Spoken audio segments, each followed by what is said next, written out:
Hello everyone, welcome to all rounder siblings. कैसे हैं आप सब? आई होप आप सभी अच्छे होंगे। आज हम करेंगे हिस्ट्री चैप्टर नंबर 8। इसका नाम है अकबर द ग्रेट।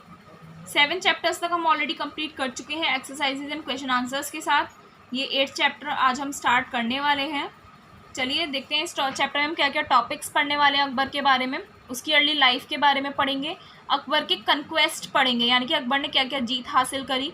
अकबर का administration, revenue system, मनसबदारी system, Akbar की रिलीजियस पॉलिसीज़, अकबर और राजपूत के बारे में पढ़ेंगे। और कल्चरल अचीवमेंट्स क्या थे अकबर के, वो हम पढ़ेंगे इस चैप्टर में।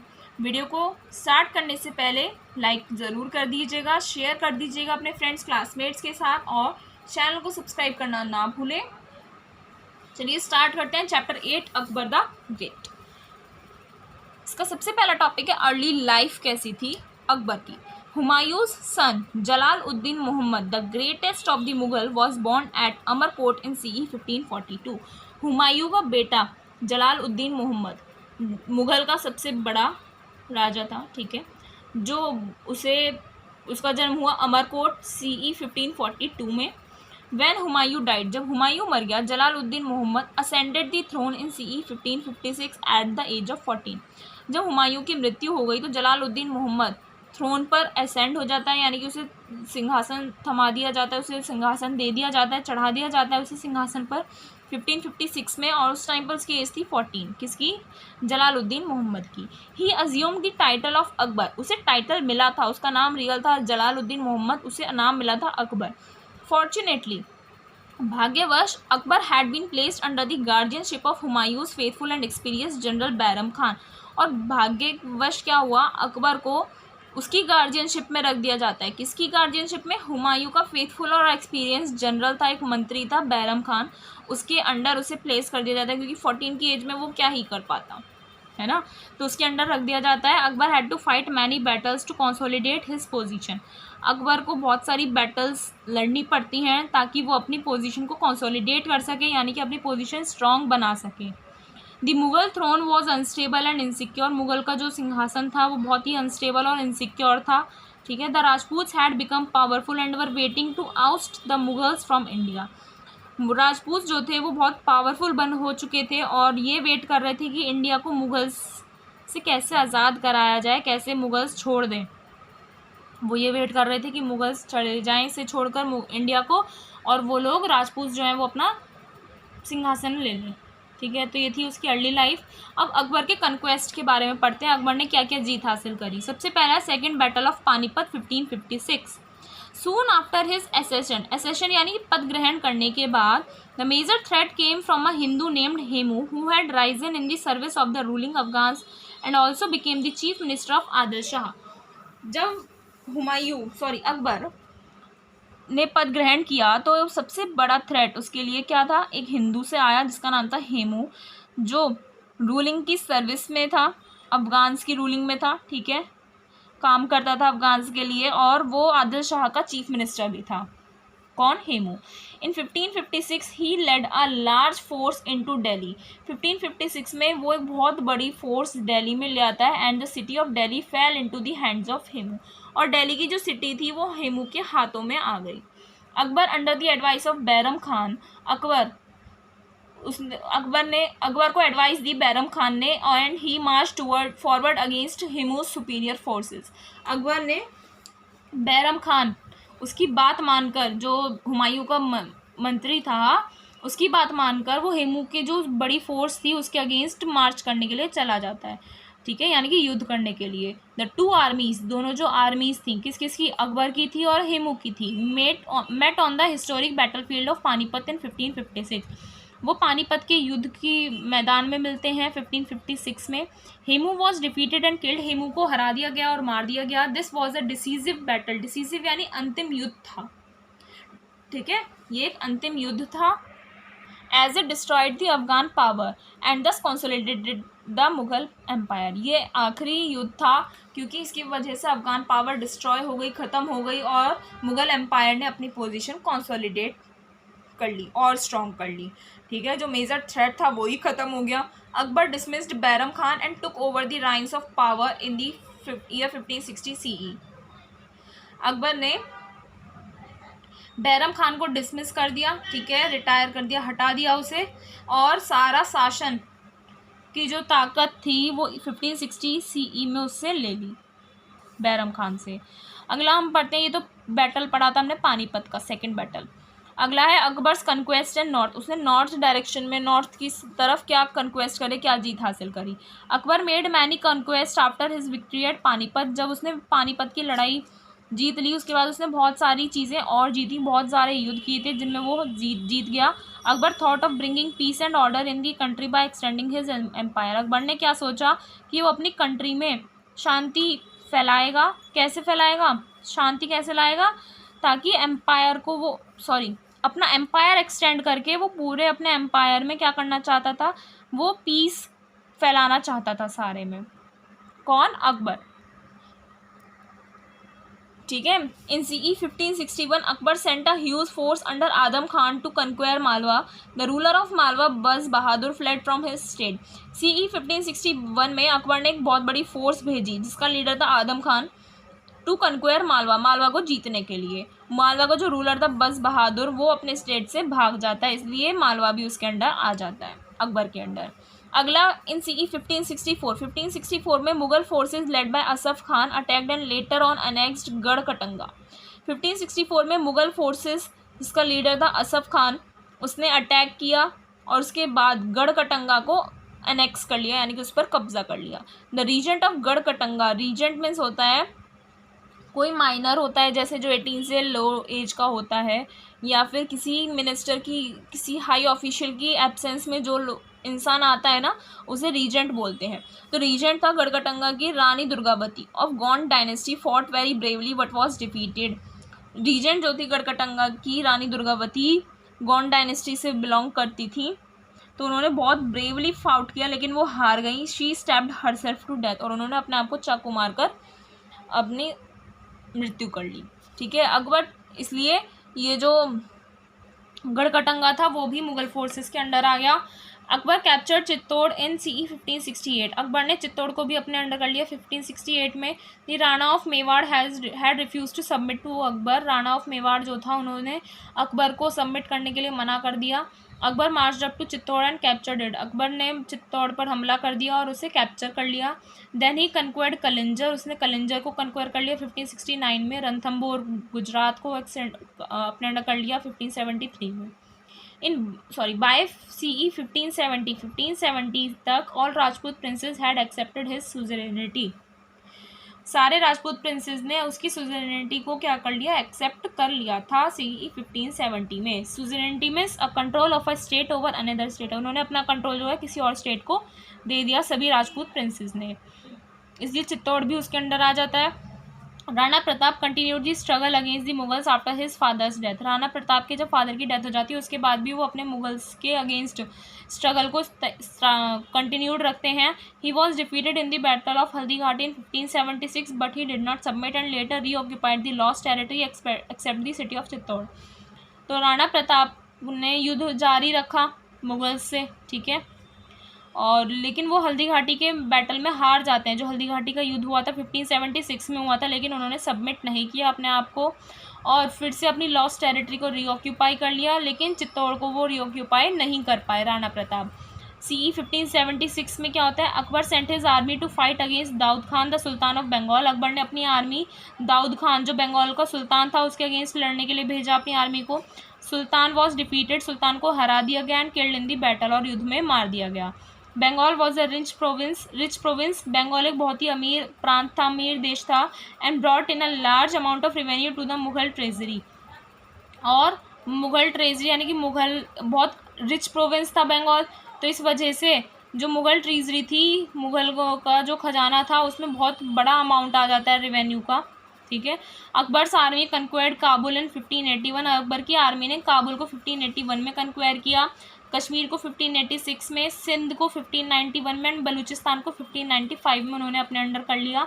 Bye doing so Akbar was able to secure the north west frontiers, और ऐसा करने से अकबर ने नॉर्थ वेस्ट फ्रंटियर्स को, नॉर्थ वेस्ट को फ्रंट से क्या कर लिया था, सिक्योर कर लिया था, क्योंकि वो सारे नॉर्थ वेस्ट की एरिया था तो उसने अपने अंडर कर लिया। अकबर एनेक्स्ड ओडिशा इन 1592, अकबर ने ओडिशा को भी 1592 में अपने अंडर कर लिया, अपने कब्जे में कर लिया। तो ये उसने नॉर्थ में इतने सारे कंक्वेस्ट किए थे, तो उसने अपने आप को नॉर्थ वेस्ट डायरेक्शन में क्या कर लिया, अपने आप को सिक्योर कर लिया था। अभी जो हमने कंक्वेस्ट पढ़े वो पढ़े थे हमने नॉर्थ में। अब हम पढ़ेंगे Akbar's conquest in the south. From CE 1598 to 1601, 1598 से 1601 तक the Mughal forces remained busy in the Deccan. अब मुगल फोर्स जो थी वो डेक्कन एरिया में बिजी थी। अहमदनगर वॉज टेकन फ्रॉम चांद बीबी इन CE 1600। अहमदनगर को चांद बीबी से 1600 में लिया जाता है। She was killed by her own army. चांद बीबी को उसकी खुद की आर्मी के द्वारा मार दिया जाता है। Mughals then captured Asirgarh, a very strong fort of Khandesh in CE 1601। Mughals ने उसके बाद असीरगढ़, जो खानदेश का एक बहुत मजबूत और बहुत स्ट्रॉन्ग किला था, उसे 1601 में वो भी अपने अंडर कर लिया जाता है मुगल्स के द्वारा। Akbar annexed 3 provinces in the Deccan. Akbar ने डेक्कन एरिया में 3 प्रोविंसेस को क्या कर लिया, अपने अंडर कर लिया। उनके नाम थे बैरर, अहमदनगर, खानदेश।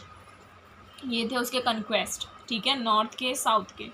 अब आता है अकबर का एडमिनिस्ट्रेशन कैसा था, ठीक है, उसका मैनेजमेंट कैसा था। एडमिनिस्ट्रेशन मीन्स होता है आपका मैनेजमेंट कैसा था उसका, कैसे लॉ एंड ऑर्डर्स वो फॉलो करवाता था, ये सब चीज़ें। Akbar had divided his empire into 15 subahs और provinces as follows.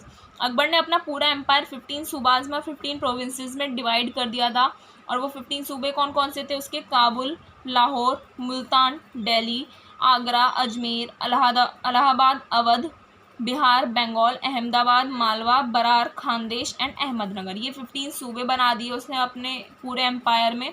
Akbar was a great administrator, वो एक बहुत ही बड़ा एडमिनिस्ट्रेटर था। He followed and improved upon the policies of Sher Shah.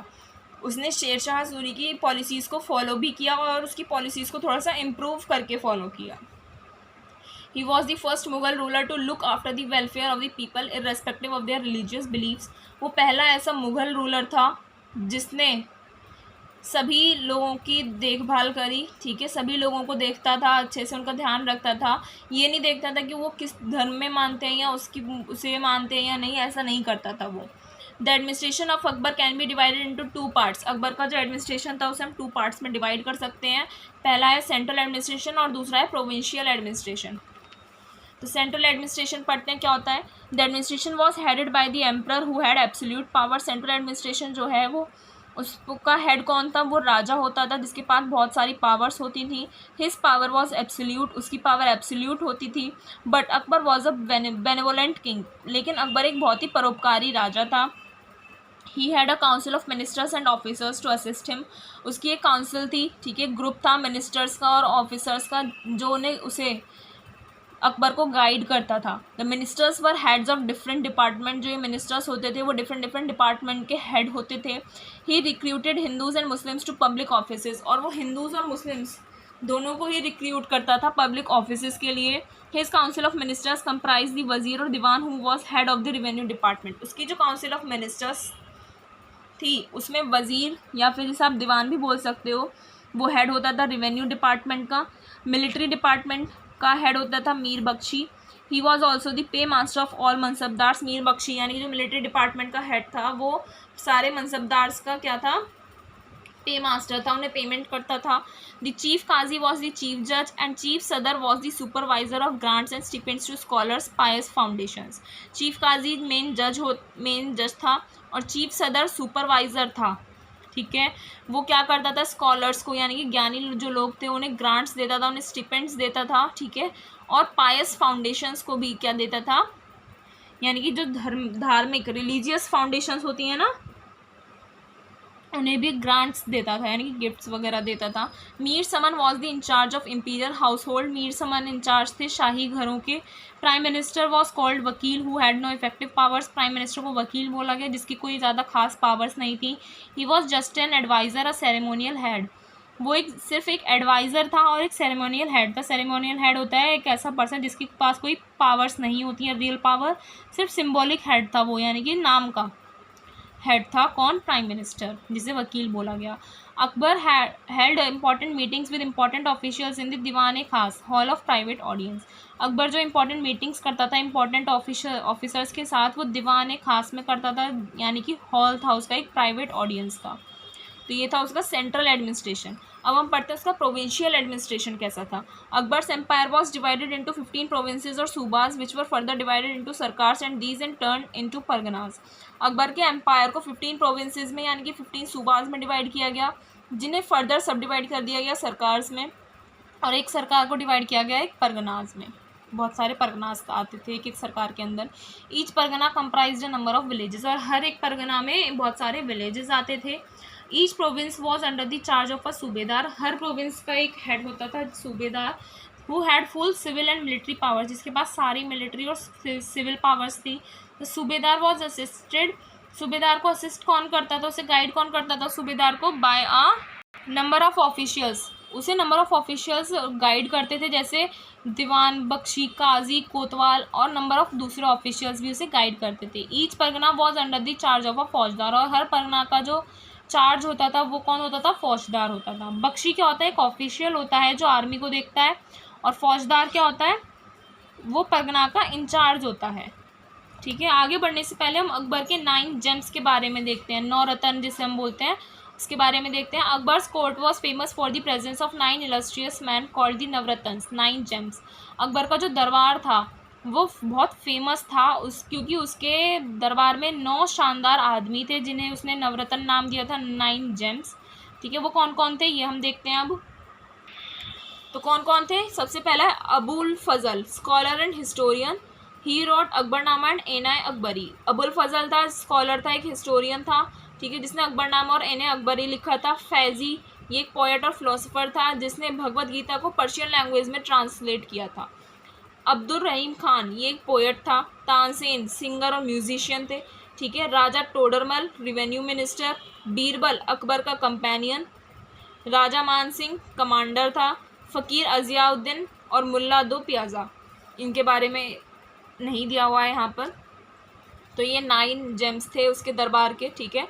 Abdul Rahim Khane Khana was among the 9 gems of Akbar. Abdul Rahim Khane Khana ये एक जो अकबर के 9 रत्न थे उनमें से एक थे। He was a great poet, एक बहुत ही बड़े पोएट थे और एक डिवोटी थे, भक्त थे लॉर्ड कृष्णा के। Khane Khana was famous for giving alms to the poor. Khane Khana बहुत फेमस थे क्योंकि वो गरीब लोगों को दान देते थे। एल्म्स यानी दान देना। Many found his way of giving elms strange, बहुत से लोगों को उनका दान देना बहुत स्ट्रेंज लगता था। क्यों? Because he never looked at the face of the receiver while giving answer, क्योंकि वो दान देते वक्त रिसीवर के फेस को नहीं देखते थे कि कौन दान ले रहा है। Goswami Tulsidas, who knew the reason behind it, still wrote him a couplet asking. Goswami Tulsidas, जिन्हें इसके बारे में इसका रीज़न पता था कि वो ऐसा क्यों करते हैं, उन्होंने फिर भी एक कपलेट यानी कि 2 लाइन्स लिखी उनके बारे में ये पूछते हुए। क्या लिखा? ऐसी देनी देन ज्यू कित सीखे हो सेन, ज्यों ज्यों कर ऊंचे और रख करो त्यों त्यों नीचे नैन। तो क्या पूछा उन्होंने इसमें?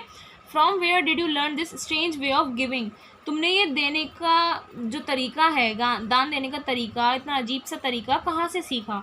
Your eyes are as low as your hands are high, जितने हाथ ऊंचे हैं तुम्हारे उतने मतलब जब तक तुम्हारे हाथ दान करते हैं तो तुम्हारी नज़रें नीची रहती हैं, ऐसा क्यों? सो खाने खाना रिप्लाइड इन ऑल ह्यूमिलिटी, उन्होंने विनम्रता से क्या रिप्लाई दिया? देनहार कोई और है, भेजता है दिन रैन, लोग भरम हम पर करें तासो नीचे नैन। तो क्या मीनिंग हुआ? It is someone else who is bestowing day and night, कोई और है यानी कि भगवान है जो दिन रात ऐसा करवा रहा है। मेरी my eyes are down as people give me the credit, मेरी आंखें मेरी नज़रें इसलिए नीचे हैं क्योंकि लोग मुझे क्रेडिट देंगे इस चीज़ का। तो अकबर उन्होंने ये आंसर दिया था गोस्वामी तुलसीदास जी की बात। The village was under the charge of Muqaddam, आगे हम अपने उस पर प्रोविंशियल एडमिनिस्ट्रेशन पर आते हैं। तो विलेज का जो चार्ज था वो कौन था? मुकद्दम, पटवारी और चौकीदार। Administration in the province was on the lines of central government, और एडमिनिस्ट्रेशन जो था प्रोविंस में वो सेंट्रल गवर्नमेंट की लाइन्स पर ही था। तो ये हमने एडमिनिस्ट्रेशन पढ़ लिया अकबर का। नेक्स्ट लेक्चर में हम रेवेन्यू सिस्टम स्टार्ट करेंगे और नेक्स्ट लेक्चर में हमारा ये चैप्टर भी कंप्लीट हो जाएगा। तो वीडियो अच्छे से देखिए, लाइक ज़रूर कीजिएगा, शेयर कर दीजिएगा अपने फ्रेंड्स क्लासमेट्स के साथ, और चैनल को सब्सक्राइब करना ना भूलें, साथ ही बेल आइकन ज़रूर प्रेस करें, और कमेंट करके भी हमें बताइएगा आपको वीडियो कैसा लगा। मिलते हैं नेक्स्ट वीडियो में नेक्स्ट लेक्चर के साथ। Thank you.